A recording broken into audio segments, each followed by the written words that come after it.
In this series of videos, we're going to follow the lives of Joseon's queens, starting from the moment they become the official mothers of the nation, all the way to their passing. We will begin our journey by taking a look at how a maiden is selected to become the queen of the kingdom. Living in a rigid Confucian state, the queens of Joseon had to follow strict rules and protocols. First of all, becoming the king's official queen wasn't just about love or politics. There was a super detailed, multi-stage selection process. The whole thing, from picking the bride to the actual wedding ceremony, was called Garye. The process for finding a spouse for the king or a crown prince was called choosing, gantek. The government made it known to the population that the king was looking for a queen by issuing a marriage prohibition on all girls around the age of 10 years old. The Sadebu families, meaning a yangban clan with a member in government service going back as far as 4 generations, were required to submit a letter to the government with the vital statistics of their daughters that fit this age. The letter would have the name of the father and his title, 2 ancestors of the father through the male line only, and the maternal grandfather of the daughter. These documents were called the Maiden list. There were some prohibitions though. No one could have the surname E. The candidate could not be related to the current Queen Dowager, the previous king's wife, or to the reigning king himself. At minimum, any blood connection had to be at least 5 to 8 generations removed. If either of the girl's parents had passed away, she was automatically disqualified. Now, what I have just stated would be required, but in reality, many Sadebu would-be father-in-law would rather not have all the attention and be the potential target of jealousy and intrigues. So the government usually ended up asking fortune tellers and matchmakers who knew those Sadebu families to make the maiden list themselves. Once the list was complete, it went straight to the Queen Mother, who had the final say. She would narrow it down to a small group of finalists, and only then, once the palace had its top picks, would the nationwide marriage ban finally be lifted. Following this, there would be a screening process in person with the king and his mother. This could take a couple months and even years to complete. When the queen was finally selected, the Supervisory Council for Royal Wedding Ceremony, Garye Dogam, would make sure that the nuptial protocols were performed properly. These rites were found in the 5 Rites of State Manual. From the moment the queen is selected to when the whole process is finally finished, the Joseon court followed a meticulous sequence of roughly 10 major steps. The very first step was Tegil, selecting an astrologically auspicious day for the wedding.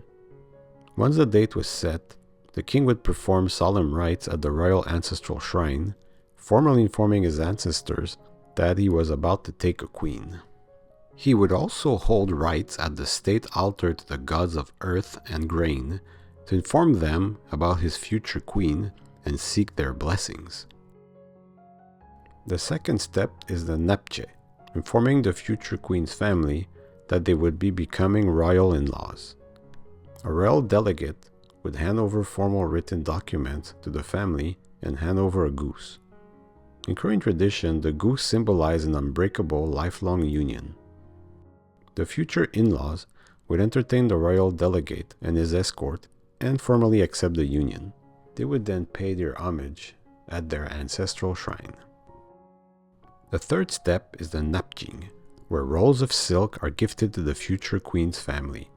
Specifically, 6 black and 4 red rolls were given, a fortune in fabric that symbolized the king's solemn commitment and the immense honor and wealth now bestowed upon the family. The fourth step is the gogi, the official announcement of the wedding date. Once astrologers and the Office of Ritual Protocol double-checked with the heavens, a formal divination ceremony was held inside the palace. If the ancestors and the spirits gave their blessing, the exact day of the royal wedding was publicly declared. The fifth step is the chekpi, the formal investiture of the consort. In a specially built bridal pavilion just outside the capital, palace ladies-in-waiting conducted the solemn ceremony. The king dispatched a grand procession bearing his written edict, the official investiture document, the queen's personal seal, complete with golden ornament, and the magnificent myeongbok, the elaborate royal robes that only a queen was allowed to wear. The future queen knelt reverently to receive these treasures. The moment the seal and robes were bestowed, the attending ladies and servants prostrated themselves before her 4 times in full ceremonial bows. From this instant, she was no longer the daughter of a yangban. She was officially the queen of Joseon. She left her family home forever that day. From now on, whenever she appeared in public, huge parasols and enormous fans would shield her face from the gaze of ordinary people, a visible sign that the mother of the nation had been born. The sixth step was the Myeongsa Bongyong, the royal escort. The king would send subjects, or in later Joseon, go by himself to the bridal pavilion and escort the queen back to the palace. The king wore his highest-ranking gowns on that day to receive his queen. At this point, the queen wouldn't know if she would get to see her family again, something that would be particularly hard for her since she would often still be a teenager at this point. The queen would wear her highest ritual robes and be escorted back to the palace with palace ladies-in-waiting, military and civil officials, eunuchs, and royal family members. Her parents, following Confucian ritual traditions, would ask her to be careful, respectful, work hard, never forget to obey, and never bring shame upon her family. The seventh step was the dongrue, the rite of shared vessels. This was the intimate ritual that took place in the palace on the queen's first evening there.